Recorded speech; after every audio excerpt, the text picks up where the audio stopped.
Hey folks, Marty Nowicki from Impact Snap coming to you from the Turning Stone Resort and Casino in upstate New York. Today I want to talk to you about the importance of flexibility. All too often I hear from students, well, I'm not flexible enough to do that. And I kind of say hogwash, because if you understand how your body moves, then we can make bigger turns and better transitions into your downswing.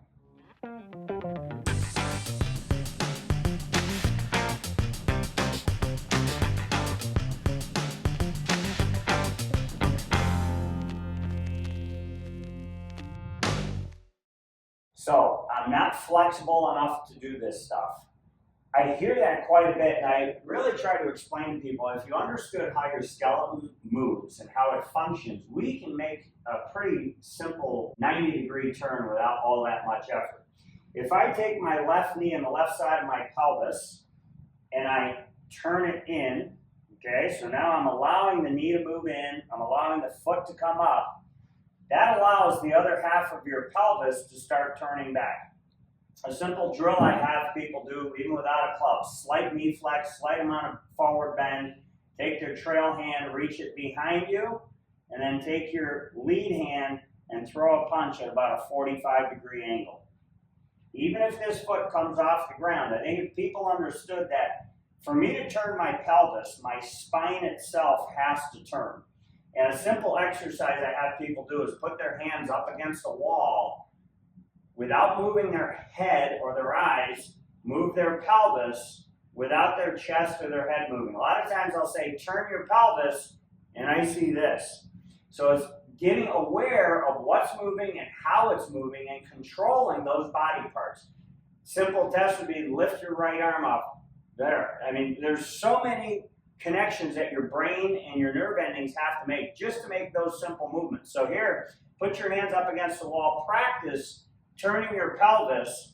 Again, let the knees move, let the ankles roll, let the feet lift up, and that'd be a simple way to get started. Now, once we're building a golf swing, I want to make sure that not just the pelvis is moving, but that the clavicles are moving also.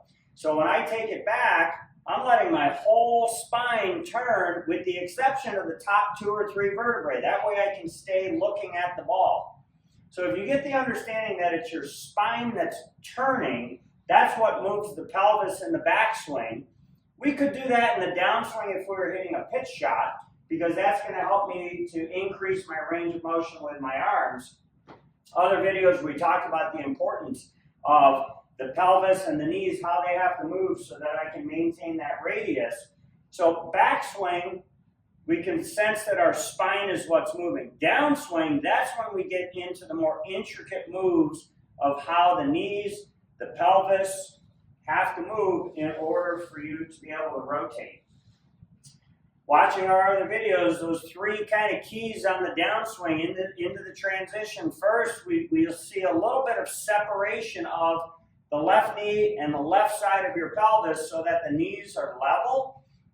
Make sure you can monitor that, because that normally requires the trail heel to come just about straight up.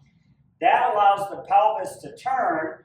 And 3 simple rules I always use: that the knees are bent, they're level, and they maintain the same distance until I turn about 45 degrees. I don't care if your foot is flared out for this.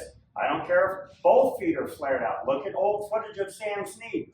He would flare his feet out so his pelvis had a little more range of motion. And then making that transition, that was his famous squat move that so many great instructors have talked about.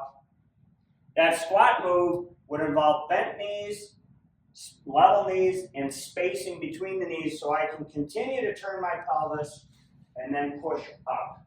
Another simple exercise would be just to take a golf club and try and raise it right up and over your head. Okay? If I'm bent forward at all, well, then my arms are going to stop right here.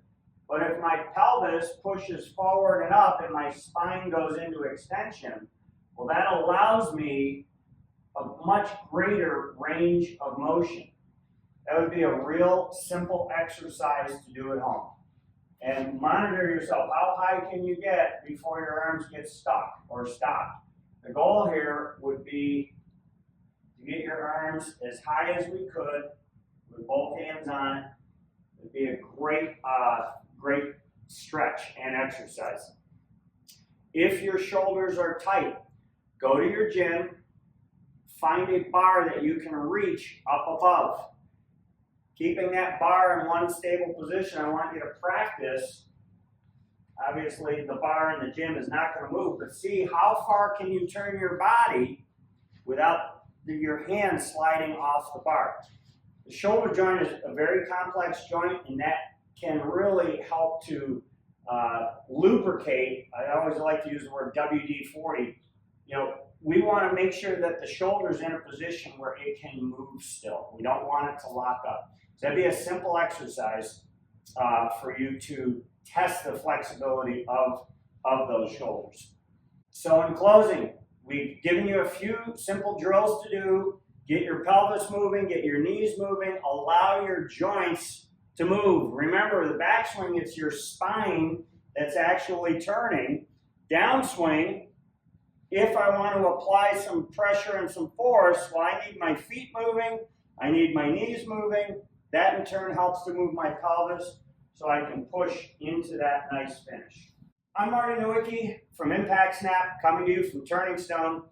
I hope you like the videos. Please hit the subscribe button down below. We love looking for your comments because that helps us to make more content for you.